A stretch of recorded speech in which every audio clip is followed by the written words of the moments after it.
Alright, hey, Shalom, man. Shalom. First and foremost, call Halayim La, Yahweh, by Hashem Yahushai,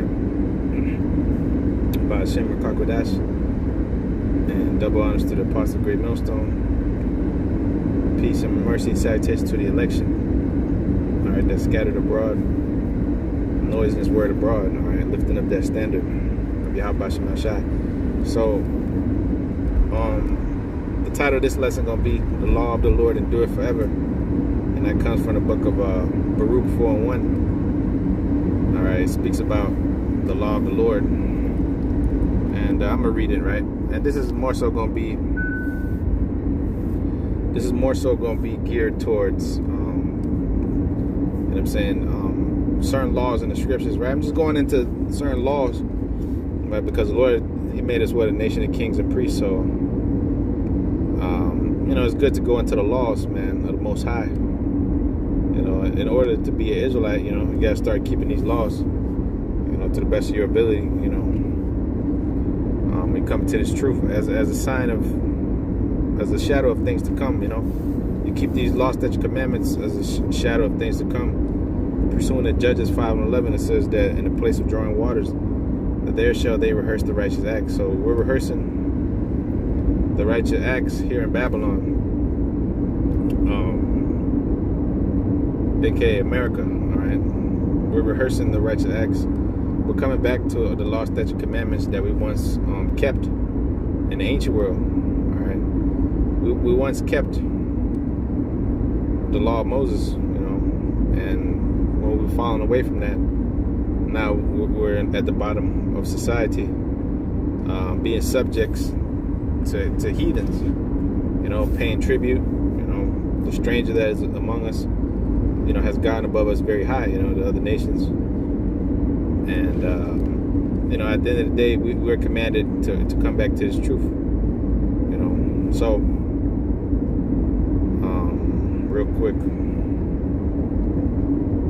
before I proceed, yes, the book of Baruch, chapter 4, and verse 1, it says, this is the book of the commandments of the Most High, and the law that endureth forever.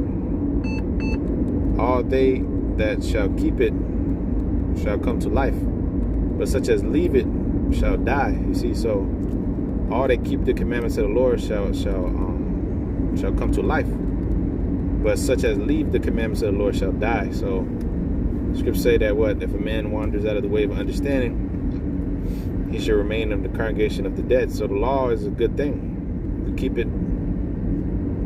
the laws is a great thing. It's actually spiritual, exercise in righteousness, right? It says, "Give not thine honor to another, nor the things that are profitable unto thee, unto a strange nation." It says, "O Israel, happy are we for the things that are pleasing, because you moved the Most High to wrath. You were delivered unto the enemies." It says, "For ye provoked him that made you by sacrificing unto devils, and not to the Most High. Ye have forgotten the everlasting God that brought you up, and ye have grieved Jerusalem that nourished you. For when she saw the wrath of the Most High coming upon you, she said, Hearken, O ye that dwell in Zion, and the Most High brought upon me great mourning.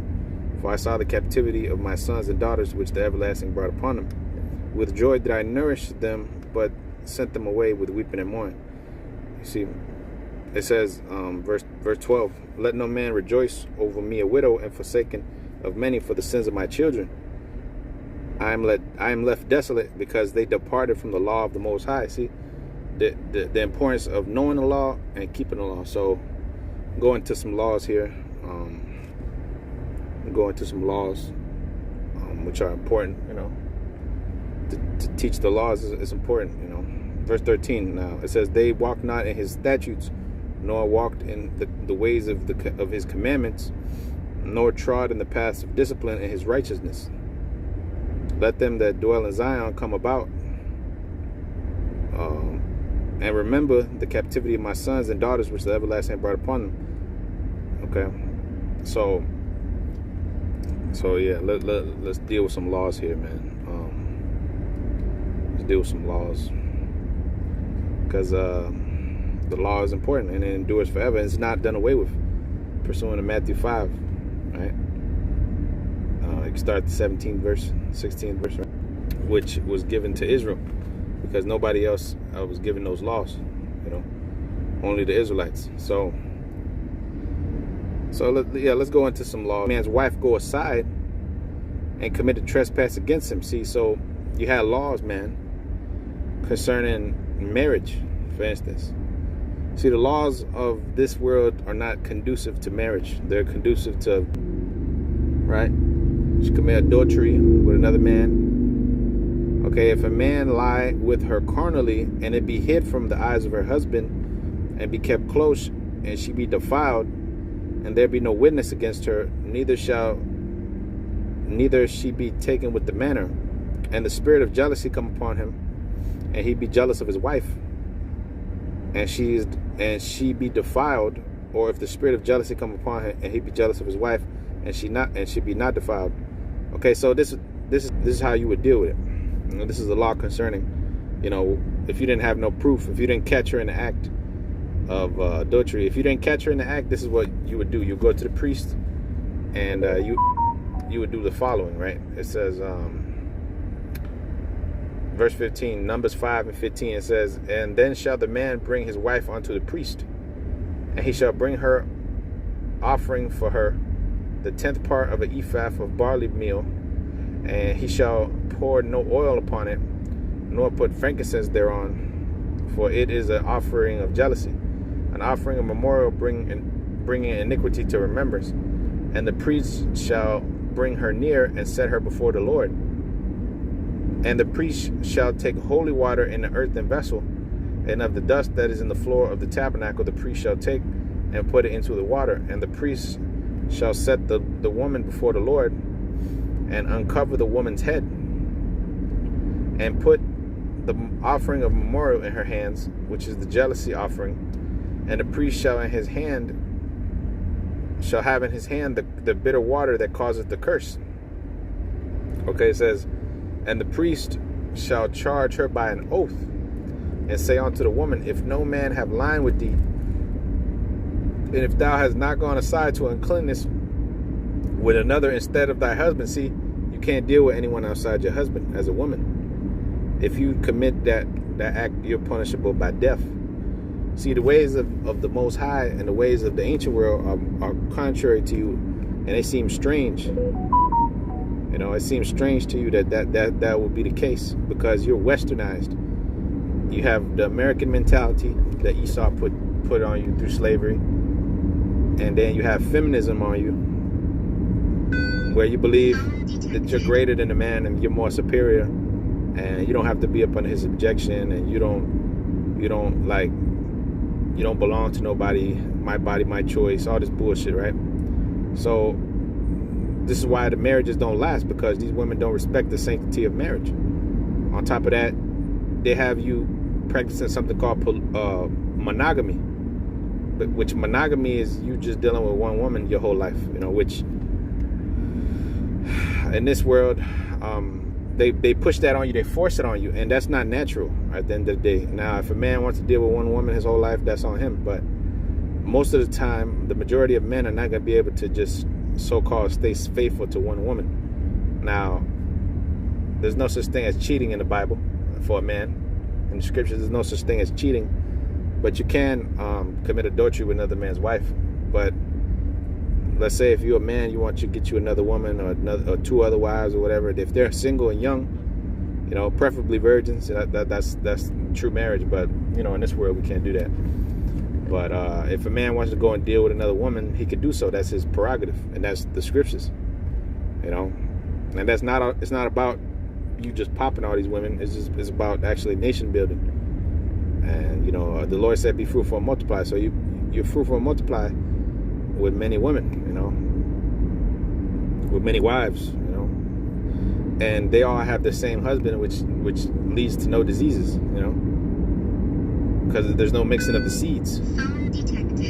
What happens is that you get with, let's say 10 women have one husband. They all share that same man. That's clean. That's cleanliness right there. Because if these all women were all dealing with different guys, then they all come and bang each other and stuff, it would just be confusion. That's where you get STDs from, you know. But if a man is to deal with these women, you know, in order, like, you know, he might spend one weekend with one woman, then another weekend with another one, you know, and then he'll raise his children with this woman and that woman, like Nick Cannon, you know. Nick Cannon is practicing something called polygamy, you know, which is like a strange concept. This is why they're clowning him, like, oh, why is he having all these kids, and, you know. But that man is actually practicing polygamy, you know. Yeah, it's wicked the way he's doing it. He's teaching them the Muslim religion, all this different stuff, and he's in the world, he's sold out. But the point is that him having all these wives shouldn't be something of ridicule for these people. They talk all kind of shit about him, you know. Oh, Nick Cannon, he's out there trying to repopulate the earth and stuff. Like, this man has, I don't know, 6 wives or something, 6 women, which obviously he didn't marry them, but because that would be considered illegal according to the white man. But what he did was have these children with them, man. You know, he has about 15 kids. I don't know, 12, 13 kids, which it's actually a beautiful thing. It's a righteous thing to have kids, to have children, you know. But anyways, so yeah, if you suspect your woman is committing adultery, you bring her to the priest, and they will make her drink holy water mixed with dust from the floor of the tabernacle, and they would obviously pray over it, you know, ask the Lord to reveal whether or not this woman is guilty if her thigh rots out. So if her thigh rots out, like cellulite, what they call cellulite, that's the thigh rotting out. So if the woman would develop cellulite, that would mean that she would be a hoe, you know. So it says, verse 17, the priest shall take the holy water in an earthen vessel, and of the dust in the floor of the tabernacle, and the priest shall take it and put it into the water, and the priest shall set the woman before the Lord, and uncover the woman's head, and put the offering of memorial in her hands, which is the jealousy offering, and the priest shall have in his hand the bitter water that causeth the curse. And the priest shall charge her by an oath, and say unto the woman, if no man have lied with thee, if thou hast not gone aside to uncleanness with another instead of thy husband, be thou free from this bitter water that causeth the curse. But if thou hast gone aside to another instead of thy husband, and if thou be defiled, and some man have lied with thee beside thine husband, then the priest shall charge the woman with an oath of cursing. And the priest shall say unto the woman, the Lord make thee a curse and an oath among the people, when the Lord doth make thy thigh to rot and thy belly to swell. See, so that's the Lord exposing that woman, you know. The priest will make her drink, right? And she would actually be exposed. Her belly would rot, her belly would swell, and her thigh will rot, you know. And that would be the indication that particular female has gone against her husband, you know, has transgressed against herself, against her own body, sinned against her own body, sinned against her husband, and sinned against the Most High. And her and that man must be put to death according to the law. And with that being said, that rots out folly amongst Israel. Israel will learn to see the example of what happens to you when you commit adultery. So when you do that, the Lord is justifying you to be put to death, you see. And that's the law, you know. So go into these different laws, man, that people may find strange, you know. People may find strange, and they might say, oh, well, you know, this is too extreme, you know. Wow, these laws are severe. Well, yeah, that's how the law is supposed to be. The law is supposed to be severe, man. You know, if you break the law, there's consequences to the law. See, the problem with this society is that this fucking place, there's no judgment. Judgment is slack, you know. For you to be a Mo and parade yourself on the streets, and then go and make yourself, you know, the victim, you know, when motherfuckers don't like your ass, and you know, now you call it a hate crime and stuff, right? See, that's why this place got to go, because there's no law in this place, there's no order. So Numbers 5 and 22, and this water that causes the curse shall go into thy bowels, to make thy belly to swell and thy thigh to rot. And the woman shall say, Amen, amen. And the priest shall write these curses in a book, and he shall blot them out with the bitter water. And he shall cause the woman to drink the bitter water that causeth the curse, and the water that causeth the curse shall enter into her and become bitter. It says, and he shall cause the woman to drink. Oh, it shall go into her and become bitter, yep. Then the priest shall take the jealousy offering out of the woman's hand, and shall wave the offering before the Lord, and offer it upon the altar. And the priest shall take a handful of the offering, even the memorial thereof, and burn it upon the altar. And afterwards shall the woman drink the water. And when he hath made her to drink the water, then it shall come to pass that if she be defiled, and have done trespass against her husband, that the water that causeth the curse shall enter into her and become bitter, and her belly shall swell, and her thigh shall rot, and the woman shall be a curse among her people. And if the woman be not defiled, but be clean, then shall she be free, and shall conceive seed. This is the law of jealousies, when a wife goeth aside to another instead of her husband, and be defiled, or when the spirit of jealousy cometh upon him, and he be jealous over his wife, and shall set the woman before the Lord, and the priest shall execute upon her all this law. Then shall the man be guiltless from iniquity, and this woman shall bear her iniquity, you know, which ultimately should be put to death. You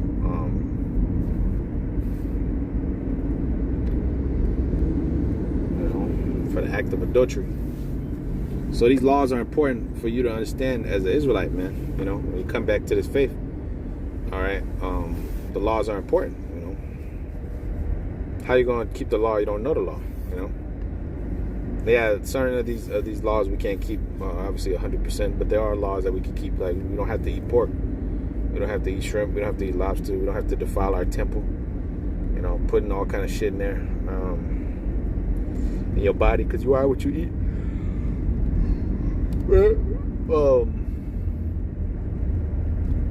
Like, these are things that Jake should stay away from, man. You know, certain type of fish, catfish, all right, bottom feeders, lobsters, you know, things of that nature. These are animals that you shouldn't really be eating. You shouldn't really be touching. Okay, you shouldn't be dealing with another man's wife. You shouldn't be talking to another man's woman. You shouldn't be using, you know, getting one up on your brother, lying to him, you know, finessing him. Scripture speak about using usury on your own people. You can't do that. You know, you lying to a dude, you know, about a business deal. You being shiesty. You stealing. All right, that's fucking wicked, man. All right, you murdering, you know, killing without a cause, right? Because it is justifiable to kill in certain scenarios, right? But you can't just flat out murder, go around killing without justification. All right.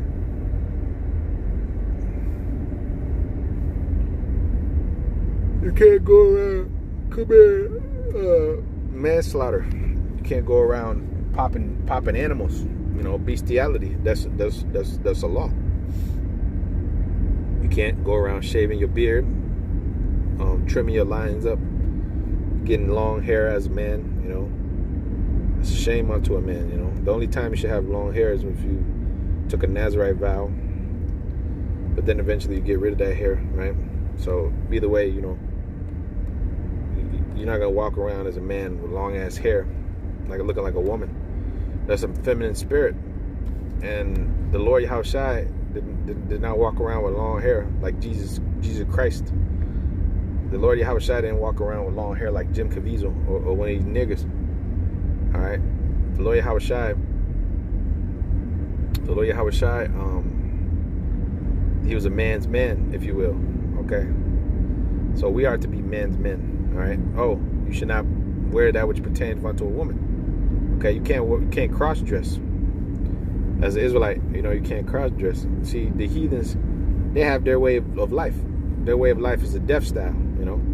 They do everything contrary to the Most High's laws, and at the end of the day, this is why they get judged. You see, but us in His truth, that's why the Lord's not dealing with them. But us in His truth, for the Lord to have mercy and grace upon us, we have to do the things that are pleasing unto Him. Pursuing of Baruch 4, we just read, right? The things that are pleasing unto the Most High are made known unto us and our children, and we ought to teach them, pursuing of Deuteronomy 6. All right, pursuing of Deuteronomy 6. The Lord told us to love Him with all our hearts, and you should hearken to His voice. To hearken means to obey. When you hearken, you hearken to the voice of the prophets, you hearken to the voice of the priests of the Lord, right? That means you obey the voice of the Heavenly Father. But those of you that be wicked and rebellious, the judgment is coming down upon your heads. You see, so I got this article pulled up here, and it's Esau. Esau put it together, right? One of these Christian seminaries, but it's actually good stuff, and let's go into it real quick. Let's go into it real quick. Just a few excerpts out of here, man.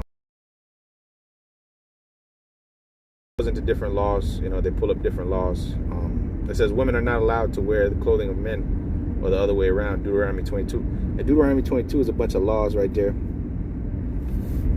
There are a bunch of laws right there. Which, matter of fact, we'll go read it real quick. Deuteronomy 22.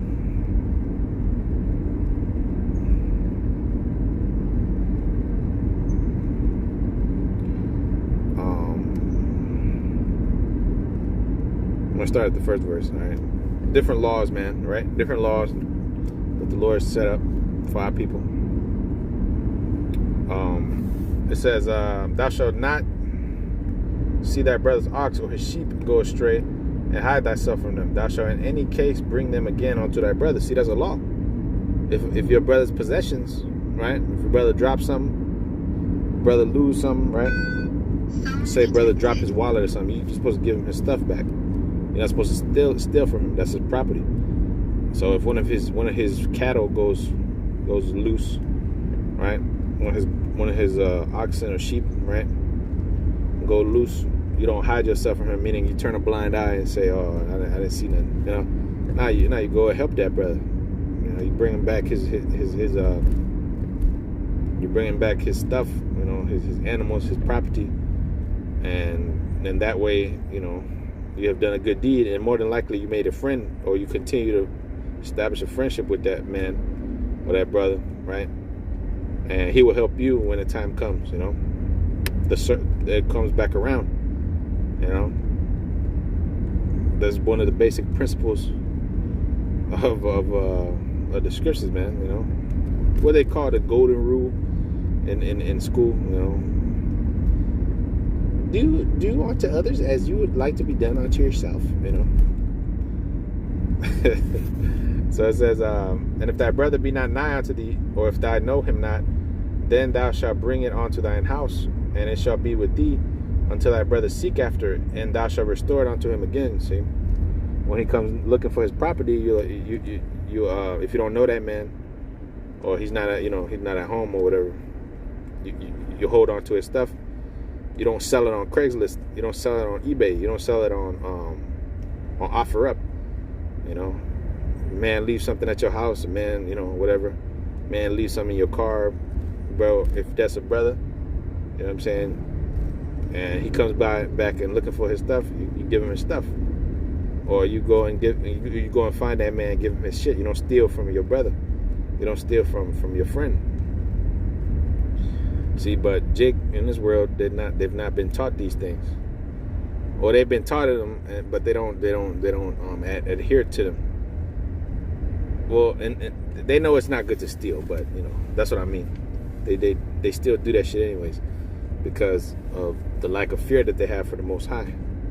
See, but the fear of the Lord is the beginning of the wisdom, knowledge, and understanding. So it says, verse 3: in like manner shalt thou do with his ass, and so shalt thou do with his raiment, and with all lost things of thy brothers which he had lost.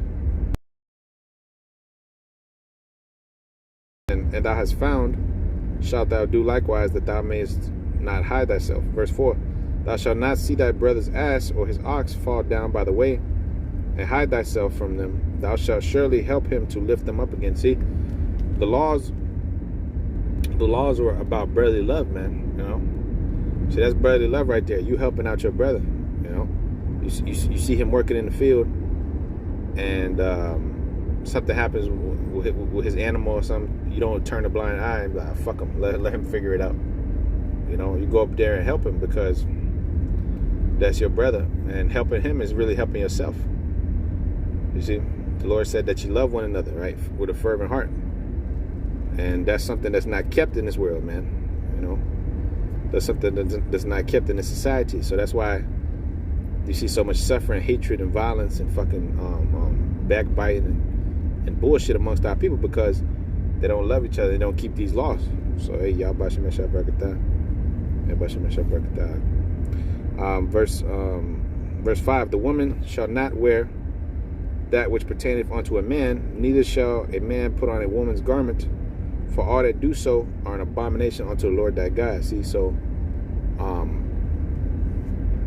the woman that wears a man's, like say a woman with pants on, I don't care how fat her ass is, if she got pants on, that's wickedness, bro. You see, that's wickedness. Woman don't have a rod to pull out and pee, so she doesn't need a zipper. She doesn't need to wear pants. That's a man's garment, pants. See, a man's not supposed to be wearing a dress, a Celtic dress, like the Irish.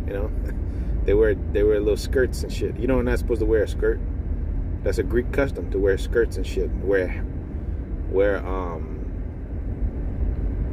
wear things of that nature, right?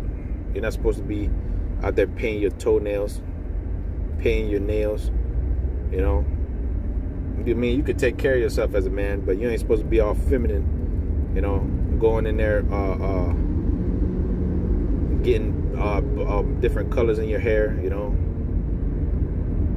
Getting your hair done like a woman. Like that's not a masculine attitude to have, and that's not of the spirit of the Lord. That's of this world. That's a demonic spirit. For a man to want to dress like a woman, wear high heels and shit.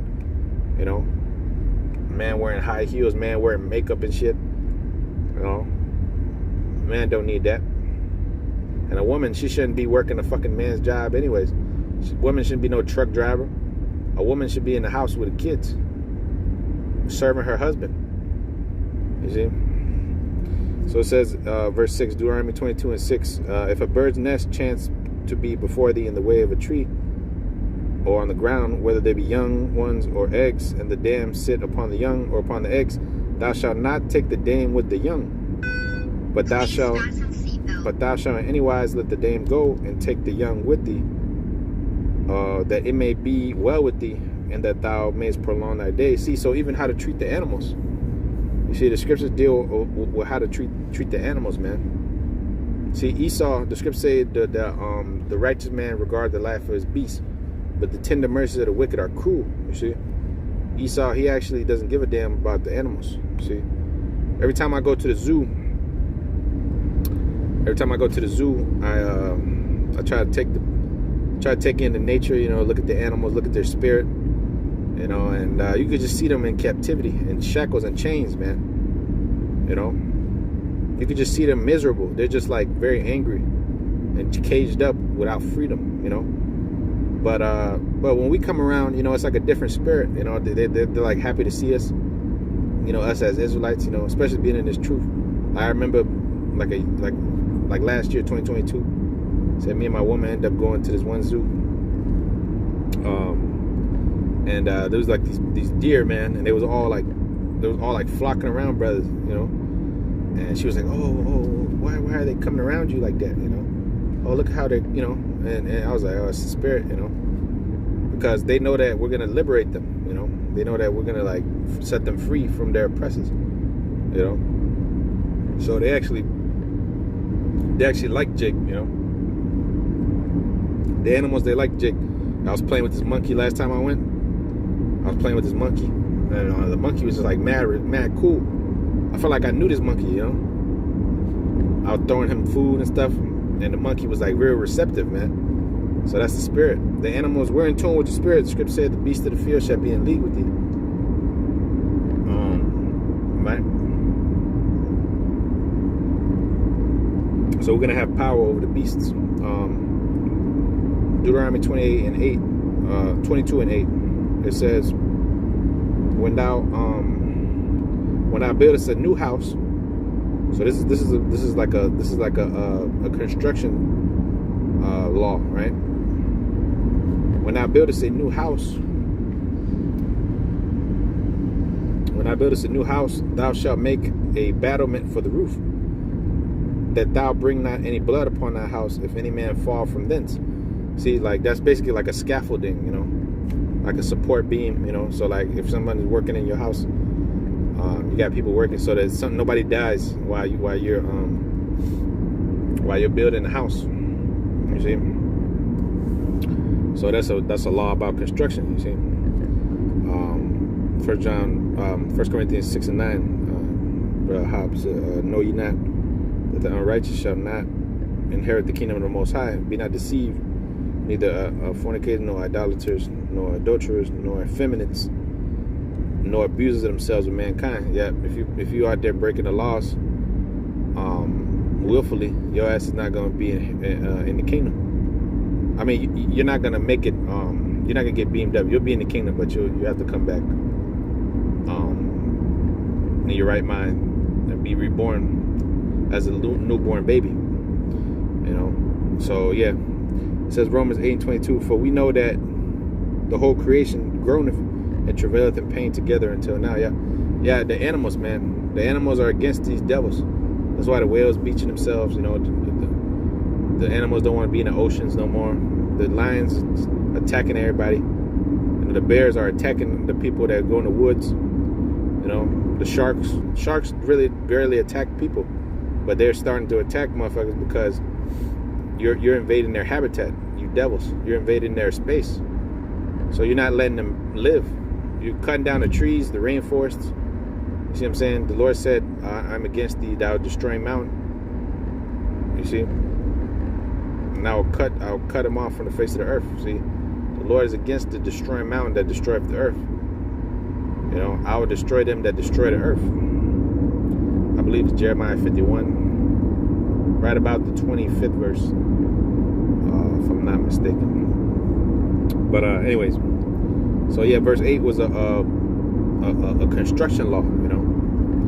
Deuteronomy 22 and 9, it says, thou shalt not sow thy vineyard with diverse seeds, lest the fruit of thy seed which thou hast sown and the fruit of the vineyard be defiled. See, that's another thing that Esau does. That's GMO. That's going into a law about GMOs. Esau mixes seeds, man. He's a demon. He likes to mix the seeds. So you think you're eating a fucking a strawberry or grape or something, whatever.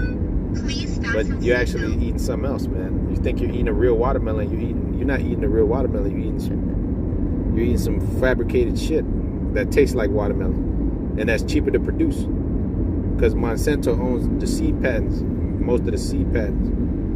See? So yeah, the so-called white man, his government, what they do is they use a lot of pesticides. See, well, in the ancient world, we didn't use all that shit. Like Gad, when he was actually on the land in America, he didn't deal with all that nonsense, man. He didn't deal with mixing the seeds. He just planted the seed, man, and it grew. The Lord gave the increase, and they actually gave the land time to rest, land Sabbath. That was a law. It was a law to keep the land Sabbath, man. You know, and that was the custom that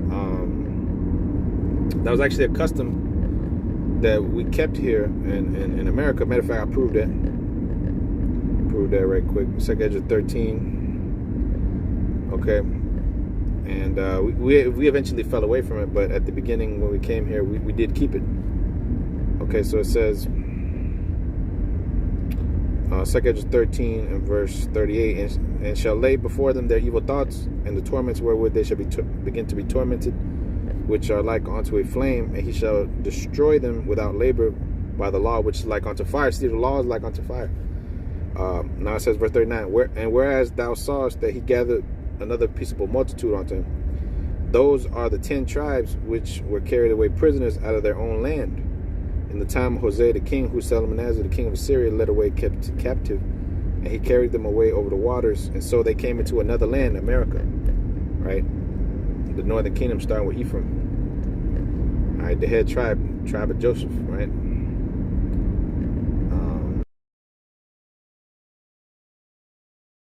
The head tribe of the northern kingdom. But they took this counsel amongst themselves that they would leave the multitude of the heathen and go forth into another country where never mankind dwelt, that they might there keep their statutes. See, there they might keep their statutes. So we was keeping the Sabbath, the land Sabbath. We was keeping, you know what I'm saying, not mixing fabrics. We was not dealing with each other's women, you know. So they left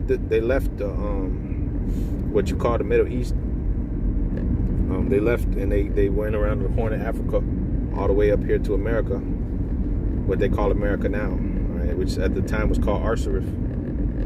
And they actually sojourned in this land here. And it said that they might keep their statutes, which they never kept in their own land.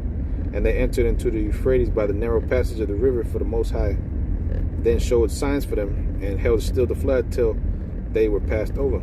For through that country was a great way to go, namely of a year and a half. So it took a year and a half to get to America, called Arsarif. And that same region is called Arsarif. And then dwelt they there until the latter time. See, so the tribes are still here.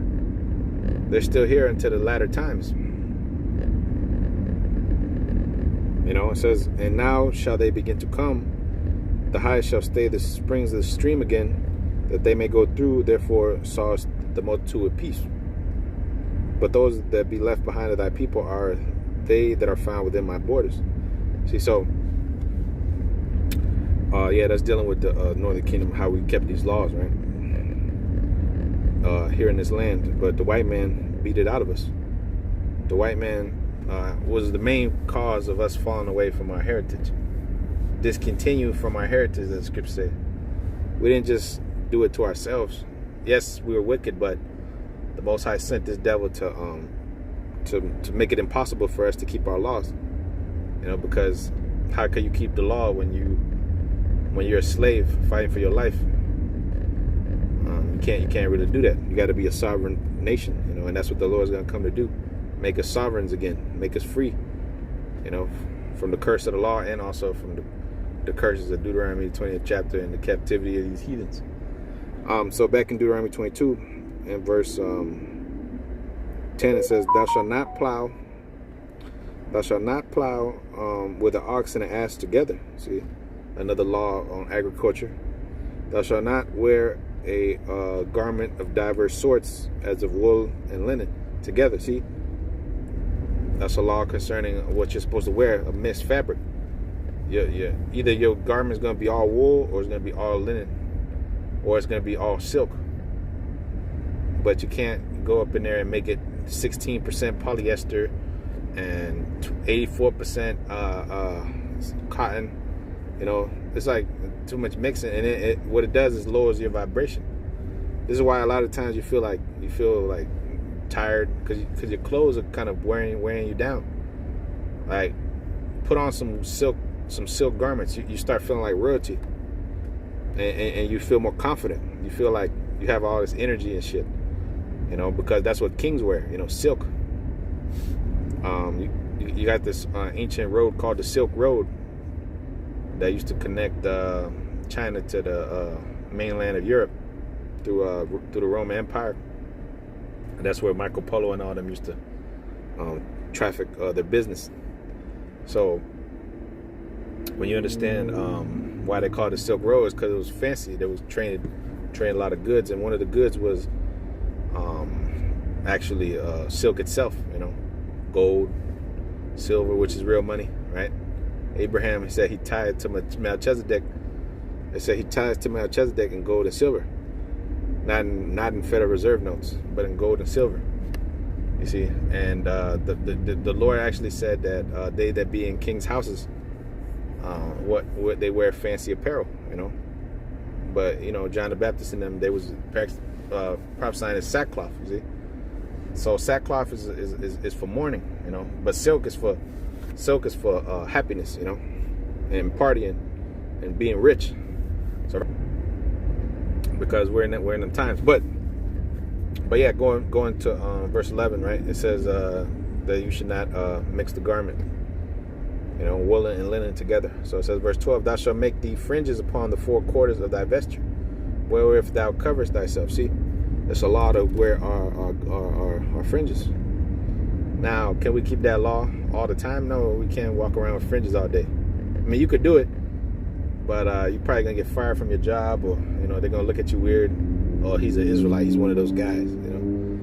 Which it's a freedom of expression. Just like wearing the stones stuff. That's part of our customs. But this is actually a law. To make fringes on the border of your garments and put the blue on there, the border blue, which is the remembrance of keeping the law. When you look down upon your garments, you see the fringes, and it reminds you to keep the law.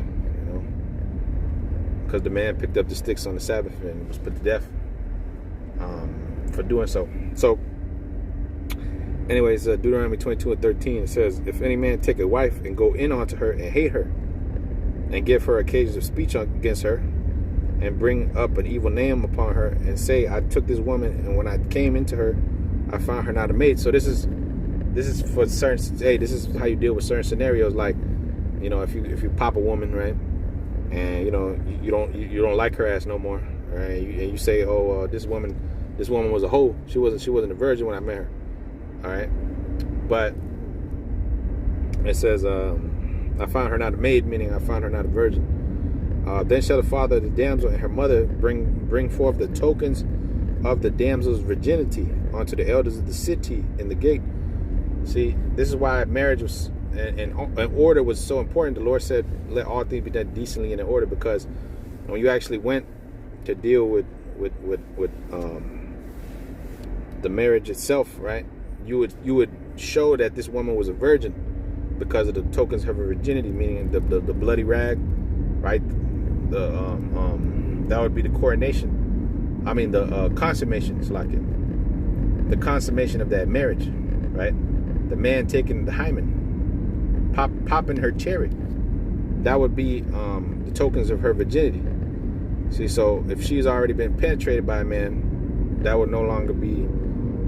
There would no longer be that blood there to show forth her virginity. So it says, and the damsel's father shall say unto the elders, I gave my daughter unto this man, and he hateth her. I gave his daughter unto this man to wife, and he hateth her. And lo, he hath given an occasion of speech against her, and I found not thy daughter a maid. Yet these are the token of my daughter's virginity, and they shall spread the cloth before the elders of the city. And the elders of that city shall take that man and chastise him for basically bringing up a false report on that woman, because you're causing her value to go down. Once you say that, if you say that, oh, this bitch was a hoe, nobody else is really gonna want to deal with her like that, and you're bringing shame on her father and her mother. This is why in this world we don't have any our relationships are all fucked up. When's the last time you found a woman and her father gave her to you, and her mother, and she had tokens of her virginity, and that's unrealistic. By the time you get her, she's already been through 25, 30 dudes on an average. I'm just throwing out a number, man. It could be more, it could be less, but I'm just saying, like, these are the statistics that we're dealing with. You know, so the woman that you're supposed to get is supposed to be a virgin. You know, supposed to get her young. It says, Deuteronomy 22 and 19, and they shall immerse him in 100 shekels of silver, and give them unto the father of the damsel, because he hath brought up an evil name upon a virgin of Israel. And she shall be his wife, and he may not put her away all his days. See, so you got to pay the father 100 shekels of silver, not 50 shekels, but 100 shekels. See, if you put your rod in her and forcefully grape her, you have to pay the father 50 shekels. But if you bring up a false report on her and say she wasn't a virgin before you popped her, you have to pay the father 100 shekels, which is double. So, you know, you think twice before you made a false accusation against the woman. You know, because 100 shekels of silver was a lot of money back then, you know. I don't know the exact amount, you know, in today's money, but, you know, I'm sure you could find it on your own. You know, how much is a shekel worth? I don't exactly remember. But anyways, you know how gold and silver fluctuates the price. But well, in this world, but in the ancient world, the price of gold and silver was steady. You know? So it says, verse 20. But if this thing be true, and the tokens of her virginity be not found for the damsel, then shall they bring out the damsel to the door of her father's house, and the men of her city shall stone her with stones, that she die, because she hath wrought folly in Israel, to play the whore in her father's house. So shalt thou put away evil from among you. So if the man is in the wrong, he has to pay 100 shekels. And if the woman is obviously lying about her virginity, she shall be put to death. She should be stoned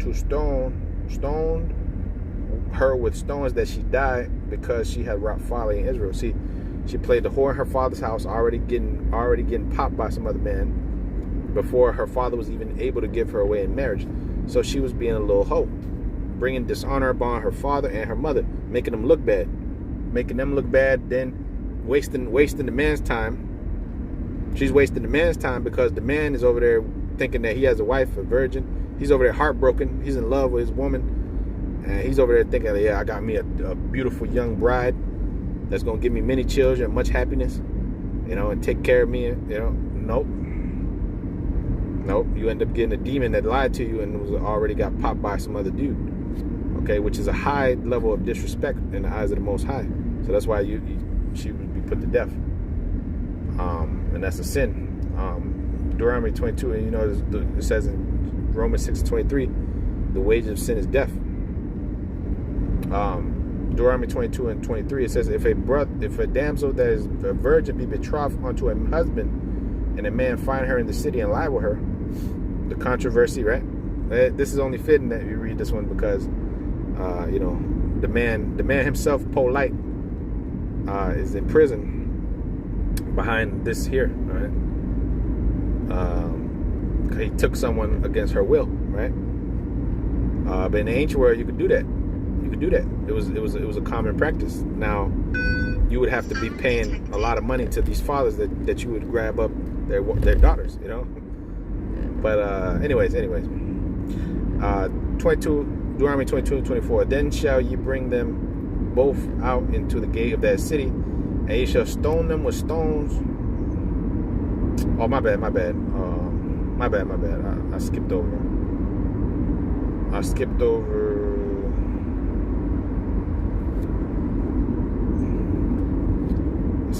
the, where was that? Okay, 22 again. If a man be found lying with a woman married to a husband, then both of them shall die, and both the man that lie with the woman and the woman, so shalt thou put away evil from amongst Israel.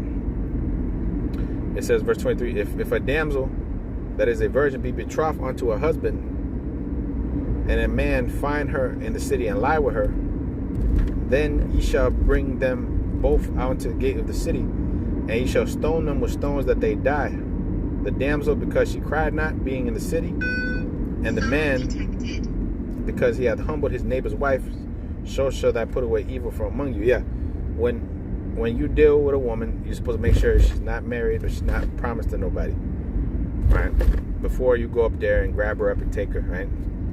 And if she doesn't cry out while she's being taken, she should be put to death because she likes it. She wants it, right? She's not saying, help me, you know? So she has to cry out. It says, verse 25, but if a man find a betrothed damsel in the field and the man force her, see, the man force her, okay? The man is forcing himself upon this woman. That's great. That's very simple, right? If the man force her and lie with her, the man only that lie with her shall die. But unto the damsel thou shalt do nothing. There's in the damsel no sin worthy of death. For as a man rises against his neighbor and slayeth him, so is the matter. See, so if she's defiled, right? If she gets taken, you know, you don't put her to death because she couldn't fight this man off. Obviously, this man is stronger than her, and you know what the hell is she gonna do? But if she consents to it, meaning she doesn't even fight the guy off, then she shall be put to death, you know, because she liked getting taken by that man. For he found her in the field, and the betrothed damsel, verse 27, cried, and there was none to save her. Okay, verse 28, showing you that a woman not supposed to be by herself, and she's not going to be able to fight off a man, all right? A woman needs to be up on her husband. And she shall be his wife, because he hath humbled her, and he may not put her away all his days. See? You cannot been raped, what has been with other men, because there's no other choice. Like, what the fuck are you gonna do? You're just gonna get with get a blow up doll or something. Like, all these women have been taken, you know, so there's nothing you can do. It says in Amos 7:17, thy wife shall be a harlot in the city. All right. So this is a harsh reality of life. The fact that we have to deal with women that are not pure in the sense of speaking, in a manner of speaking, right? Undefiled, virgins, right? In the kingdom, we're gonna only deal with virgins. In the kingdom, we're gonna deal with virgins, just like King Solomon. King Solomon only dealt with virgins. His concubines were virgins. His wives were virgins. As a matter of fact, King Solomon's 40-year reign was like a precursor to the kingdom. Because in the kingdom, in King Solomon's kingdom, he didn't have no violence going on. He had peace for 40 years. And had many wives. He was living in Isaiah 4:1. You know? He was living in luxury. So that was like a precursor to the kingdom. But we're going to be on a higher level than Solomon. All right? Anyways, Deuteronomy 23:1. He that is wounded in the stones or hath his privy member cut off shall not enter in the congregation of the Lord. So that's the law against you transformers. You transformers are wounded in the stones. You see, you've cut off your privy member, man. You see, you shall not enter into the congregation of the Lord. You can't enter into the congregation. You know, you got to die. Because that's uncleanness. That's wickedness. That's sin. That's sin upon sin. A bastard shall not enter into the congregation of the Lord. Even to his 10th generation shall he not enter into the congregation of the Lord. A bastard talk about the heathens. Right? A bastard shall not enter into the congregation of the Lord. The heathens are bastards. Illegitimate children. Mongoloid. They're mongoloids. They got little chinky eyes and shit. You know. They got Down syndrome. Most of them look like they got Down syndrome, right? Now I ain't gonna say they're stupid. A lot of them are smart. You know, they do create a lot of shit. The Moabites and the Ammonites, but they're not. They're still heathens. They eat rat shit. They eat poop, scorpion. They eat dog and cat, and they serve it to you so-called Negro Latinos in the hood. That's what they give you. They give you these different kind of foods. That they eat at the house, bat soup, you know. Okay, so these are heathens. That's why the Lord said, learn out the way of the heathen. Okay.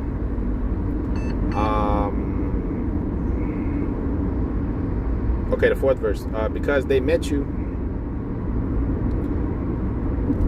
Yes, sir. Yeah, bastard. Yeah. Heathen father, Israelite mother. Yeah, that's a bastard. Israelite father and a heathen mother will make an Israelite. Deuteronomy 23:4, because they met you now with bread and with water in the way when you came forth out of Egypt, because they hired against the Balaam, the son of Peor of Bethor of Mesopotamia, to curse thee. See, the heathens were always against us. They never treated us good. They didn't meet us with bread and water when they came out of Egypt. They sent fucking the heathens, the demons after us, you know. Verse 5, it says, nevertheless, the Lord thy God will not hearken unto Balaam, but the Lord thy God turned the curse into a blessing unto thee, because the Lord thy God loveth thee. Okay. It says, thou shalt not seek their peace, nor their prosperity all thy days ever. That's a law. We're not supposed to see all you Negroes that's trying to save the heathen, all you damn clowns that's trying to save the heathen. You're not fulfilling the law of the Most High. You see, you're against the law. The law told us never to wish the prosperity of the heathen, nor to seek his peace all the days ever, forever. The heathen, fuck them, these damn devils, these damn weirdos. Okay. At the end of the day, they're not our friends, and they're never gonna be our friends. Okay, they're only created to be servants. That's their rightful position, to be a servant. Israel is not a homeborn slave, right? Jeremiah 2:14. It says Israel is why is Israel spoiled, right? Is he a homeborn slave? They're meant to be slaves. We're not meant to be slaves. Right? Deuteronomy 23:7. Thou shalt not abhor an Edomite, for he is thy brother. Thou shalt not abhor an Egyptian, because thou was a stranger in his land. Okay, that does not mean that we're not supposed to dislike Esau. All right. The top couple verses just told us that we should not seek the prosperity of the Ammonites or the Moabites. So are we supposed to seek the prosperity and the peace of the Edomites, which the Lord said he had a perpetual war with the house of Amalek, pursuant to Numbers 24 and 20? He said he'll make perpetual war with the house of Amalek. He said he hated Esau, he loved Jacob. Romans 9:13. Right? He hated Esau, he loved Jacob. Yeah. Jacob have I loved, Esau have I hated. So where did they get this fucking bullshit about, thou shalt not abhor an Edomite, for he is thy brother? Alright. That doesn't mean that we're supposed to love the Edomites. The scriptures do not contradict themselves. Alright. Anyway, it says, verse 8, the children that are begotten of them shall enter into the congregation of the Lord in their third generation. Yeah, the Assyrian, yep. Yes, sir. It says, verse 9, and when the host goeth forth against thy enemies, then keep thee from every wicked thing. If there be among you any man that is not clean by reason of uncleanliness, that chanceth him by night, then shall he go up abroad out of the camp, and he shall not come within the camp. So there's laws about being clean, bro. Jake in this society is very dirty, man. You ever been to Jake's house, man? Their fucking houses be dirty as hell. You know? They be real dirty, man. Real dirty house, fucking full of rats and shit. You know, laundry not done. They don't shower themselves. They don't take care of themselves. Like, you gotta take care of yourself, bro. That's where uncleanness brings disease. You know, and evil. That's evil. You know, it says, but it shall come to pass. But it shall be when evening cometh on, he shall wash himself with water, and when the sun is down, he shall come to the camp again. And then shalt thou have a place also without the camp, whither thou shalt go forth abroad. And thou shalt have a paddle upon thy weapon. And it shall be, when thou wilt ease thyself abroad, thou shalt dig therewith, and thou shalt turn back and cover that which cometh from thee. What's that talking about? That's talking about when you dookie, right? When you go to the bathroom, right? You got to cover it up. You dig a hole and you cover your stuff up, man. You don't leave the dookie there. You know, you clean up after yourself, man. See.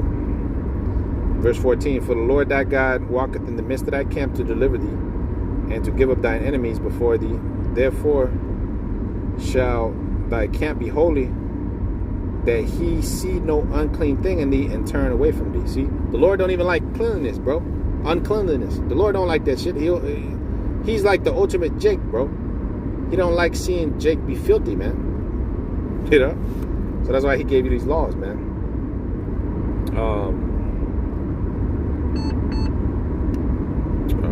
Okay, so it says Deuteronomy 22 and 15. Thou shalt not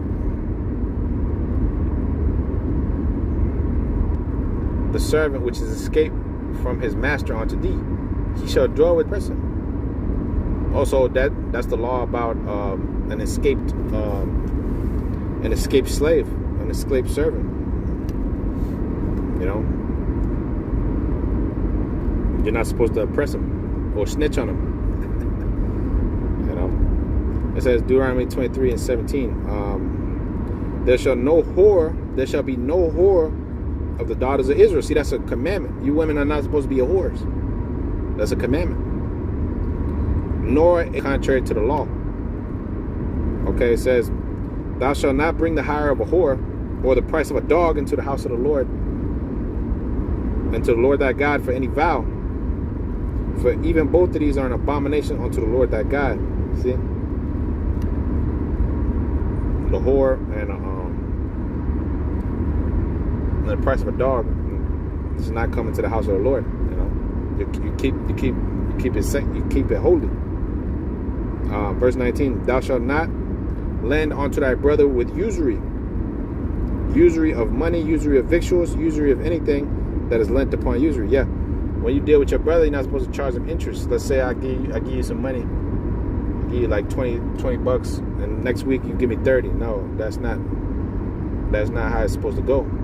Now, if that man says, well, I'll give you 30, you know, if you give me 20 this week or whatever today, I'll give you 30 tomorrow. That's on him, you know. But if you say, oh, I'm not giving you this money unless you give me 30, that now you're trying to use usury on that man, you know. You're trying to charge him interest. Usury is like interest. Esau charges interest on a credit card. When you go to the ATM, right, or whatever, and they charge you a fee to use the ATM. If it's not Bank of America, let's say, like I got Bank of America, I go to Citizens. If I go to Citizens, they're gonna charge me $3.50. You know, they're gonna charge me a $3.50 fee wherever I go, Chase or whatever, right? That's not your ATM. That's usury, bro. You shouldn't, you know. That's usury. Your wages kept back by fraud. The law says what? You pay a man at the end of the day of his labor before the sun goes down.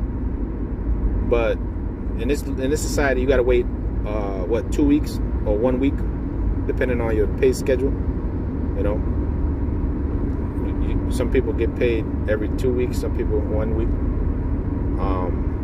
A lot of times, you know, you got to wait on your on a check to come through. All right, so those are unjust laws. Okay, it says in Isaiah 10 and 1, woe to you that decree unrighteous decrees and grievousness which you prescribe. See, that's the white man for you. All his laws are fucking grievousness. All right. Every single law that this devil puts up there is for the benefit of the white people, so-called white people, of his own. Because according to the Constitution, you're still 3/5 of a human being. Okay. These laws were not set up for the so-called Negro, Latino, Native American man. Okay. Anyways, it says, Thou shalt not lend upon thy brother usury of money, usury of victuals, or usury of anything that is lent upon usury. Unto the stranger thou mayest lend upon usury, but unto thy brother thou shalt not lend upon usury, that the Lord thy God may bless thee in all that thou settest thy hand to do in the land where thou goest to possess it. So your brothers, Israelites, fellow Israelites, you're not to use usury upon them, but the heathen you can. All right, the heathen you can. Verse 21, Deuteronomy 22:21. And when thou shalt vow a vow unto the Lord thy God, thou shalt not slack to pay it, for the Lord thy God will surely require it of thee, and it would be sin unto thee. So if you make a vow to the Lord, you're supposed to pay it. You're supposed to make good on it. Don't be making vows, you know, saying, oh, I'm gonna do this, and you don't end up doing it, you know. it's a very serious thing, because the Lord say this guy ain't got no word. He broke his word unto me. You know, probably judge you for it. Deuteronomy 20:23 and 22. But if thou shalt forbear to vow, it shall be no sin in thee. That which is gone out of thy lips, thou shalt keep and perform, even a free will offering, according as thou hast vowed unto the Lord thy God, which thou hast promised with thy mouth. When thou comest into thy neighbor's vineyard, then thou mayest eat grapes thy fill at thine own pleasure, but thou shalt not put any in thy vessel. When thou comest into and standing in the corner of thy neighbor's, then thou mayest pluck the ears with thine hand, but thou shalt not move a sickle onto thy neighbor's standing corner. Yeah, you don't take from your neighbor's vineyard. Okay. You ought to it says that you can eat at your own pleasure, but thou shalt not put it in thy vessel. Right? Meaning take it with you on the road. Right? Like, for instance, in the Passover, there's certain laws, like you're supposed to throw away the leftovers, right? From when you have your Passover lamb dinner, you're supposed to throw away the leftovers, you know? So that's similar to that. Psalms 10:5, his ways are always grievous, thy judgments are far above, out of his sight. As for all his enemies, he puffeth at them. Yeah. So the white man's laws are nothing compared to the Most High's laws. See how they work, the Most High's laws. They're so intricate, man, and they cover every aspect of life. See, I might do a series about the laws, man. Start going into these laws, man. There's a lot of meat up in here, bro. You know, you could do countless videos on all these laws, man. You know, so I may or may not keep touching on these laws, man. Deuteronomy 24:1. When a man hath taken a wife and married her, and it come to pass that she find no favor in his eyes, because he hath found some uncleanness in her, then let him write her a bill of divorcement and give it into her hand and send her out of his house. Ooh. The man can divorce his woman if he finds fault in her, right? Uncleanness, right? Give her a bill of divorcement. She ain't, and let her go her way. See, in this society, you would have to pay her if you want to divorce her. You would have to pay her some type of severance package, like a job. You have to pay her alimony or child support, you know. You have to pay for her lifestyle, you see. In this society, you have to pay for a woman's lifestyle. You have to pay to maintain her lifestyle. When Steve Harvey got divorced from his woman, she ended up cheating on the nigga, but she still wanted $400 million out of this guy. She wanted $400 million from this dude, you know. Jeff Bezos, right? Get divorced from his woman. That pale crow that he was with, you know. She took half of his shit. She took like $30 billion, man. $40 billion. I don't know how much she took, but she took a sizable chunk of money from this guy, man. So when you divorce a woman, she's not to take any of your shit. You know, she goes on by herself. All right, she goes on her merry way by herself, and she figures out her life, because the laws were not set up for a woman to divorce her husband. Anyways, it says Deuteronomy 24:2. It says, when she is departed out of his house, she may go and be another man's wife. And if the latter husband hate her and write her a bill of divorcement and give it into her hand and send her out of his house, or if the latter husband die, which took her to be his wife, her former husband which sent her away may not take her again to be his wife after that she is defiled. For that is an abomination before the Lord. Thou shalt not cause the land to sin, which the Lord thy God giveth thee for an inheritance. See? So if that woman, a woman can't constantly be bouncing from man to man. That's what this law is saying. All right. If you get put away, you're not to return unto your husband, man. All right. You go and become another man's. Matter of fact, bro, you can put it up. Jeremiah 6:1. I believe Jeremiah the 3rd chapter. I believe it's Jeremiah the 3rd chapter. If a woman goes and becomes another man, shall that man return unto her? For that field is greatly polluted. If you get a chance, you can throw it up there. that links up. That links right up with that. So it says,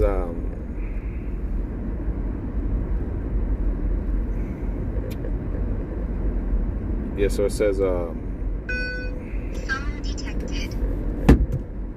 Deuteronomy 24:5. And when a man had taken a new wife, he shall not go out to war, neither shall he be charged with any businesses. But he shall be free.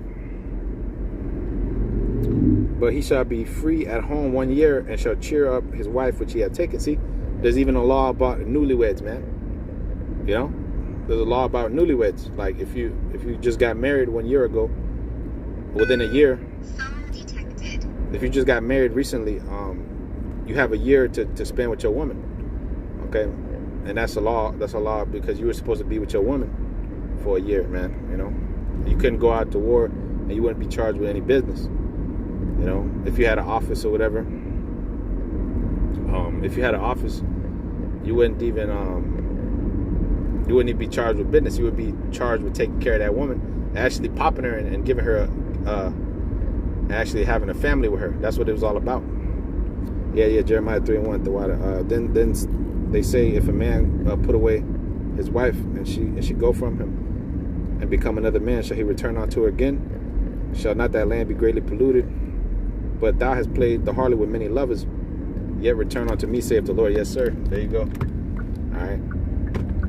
That's pursuant to we just read in 24, the first, second, third, fourth verse on down, right? So Deuteronomy 24:6, it says, no man shall take neither nether or the upper millstone to pledge, for he taketh a man's life to pledge. If a man be found stealing any of his brethren of the children of Israel and making merchandise of them, or selling him, then that thief shall die. Been trafficking your fellow Israelite brothers, you know, like for instance, these niggas that traffic kids and shit. Them kind of guys, they should be put to death. You see, you still wanted to stealing any of his brethren, the children of Israel, and making merchandise of them. You know, you're literally selling the children of Israel. You know, selling your brothers into captivity. You know, you should be put to death for that. Verse 8, it says, take heed in the plague of leprosy, that thou observe diligently, and do according to all the priests, the Levites, which they shall teach you. It says, I commanded thee, ye shall do to observe these statutes. It says, remember what the Lord thy God did unto Miriam. By the way, after that, you were come forth out of Egypt. This is Numbers, the 12th chapter. All right, Miriam was changed, and she was turned into like paleness, right? Because she was going off, and he told her, Moses said, suffer not this sin upon her. So it's a sin to look like a damn Edomite, all right? To have leprosy, because at the end of the day, it's uncleanliness. All right. So when we come back in the kingdom, we're all gonna look like our original selves and have melanin and look like Israelites, you know, have that Israelite look about us, you know. Deuteronomy 24:10. When thou doest lend thy brother anything, thou shalt not go into his house to fetch his plague. Yeah, you can't. I let you borrow. I don't know. I let you borrow something. You know, I'm not gonna break in your house and take that shit because it's mine. All right. It says, and if thou shalt stand abroad, and the woman to whom thou doest lend shall bring out, and the man to whom thou doest lend shall bring out the pledge abroad unto thee. And if the man be poor, thou shalt not sleep with his pledge. And in any case, thou shalt deliver him the pledge again when the sun goeth down, that he may sleep in his own raiment and bless thee, and it shall be righteous unto thee before the Lord thy God. So just showing you how you deal with your own brother, you know, how to deal with each other and shit like that. Deuteronomy 24:14, it says, thou shalt not oppress and hire a servant that is poor and needy, whether he be of thy stranger, or whether thy strangers, or of thy strangers that are in thy land within thy gates. See, this brings to mind, who was it that was laughing at the homeless? He was laughing at the homeless. It was one of these entertainment niggas. I think it was. Who was it, man? Oh, it was Lil Reese. Yeah, Lil Reese. Lil Reese. Lil Reese was and he's from the hood. He's from the struggle. He knows about this shit. And it was like this homeless guy. And brother had put it on Instagram, man. And it was this nigga Lil Reese was laughing at the homeless, man. You know, oppressing the poor and the needy. See, that's oppression. You don't laugh a poor man to scorn. You know, that's sin before the Most High. You know, you're actually supposed to help the poor and needy. We had a welfare system in Israel where you left a certain portion of your crops to the poor, and it was so they could eat. You know, and they could be taken care of. You know, so you niggas, you have no integrity. You don't give a shit about your people. You know, you just make all this money and then you laugh and mock and scoff at niggas because they don't have money like you did. Well, you nigga. Most of these niggas that have money, they sold out. And they did all kind of gay shit to get the money that they got. You know, murdered, sacrificed their mamas, did all kind of stuff. So, yeah, when you have money, you're supposed to help your people, man.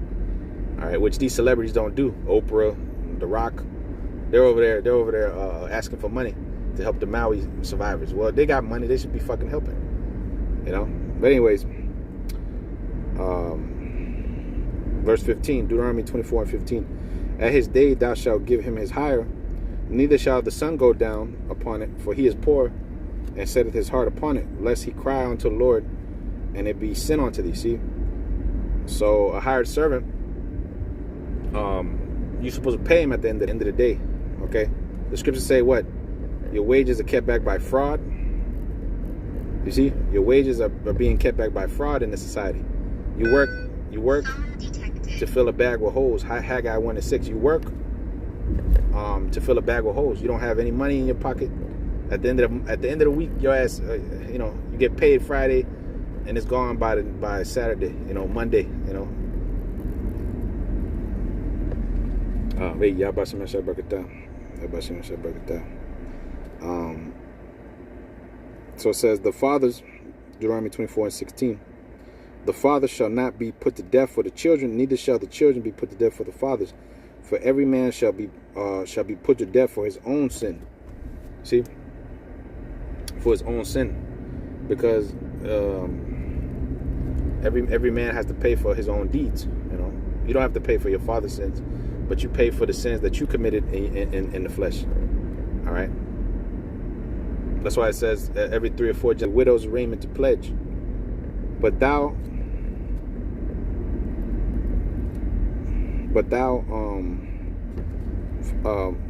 shalt remember that thou was a bondman in Egypt, and the Lord thy God redeemed thee thence. And I'll probably close out. I'll probably come back to these laws at a later date. And all the works of thy hands. See, you leave behind something. When thou beatest thine olive tree, thou shalt not go over the. I was mentioning earlier, man. All right. So yeah, low willingness has been edifying to you, man. Just want to touch on a couple laws here, man. That may seem mercy to the elect. Shalom, shalom. Mawafla ball. Kwame Yasharala. Shalom.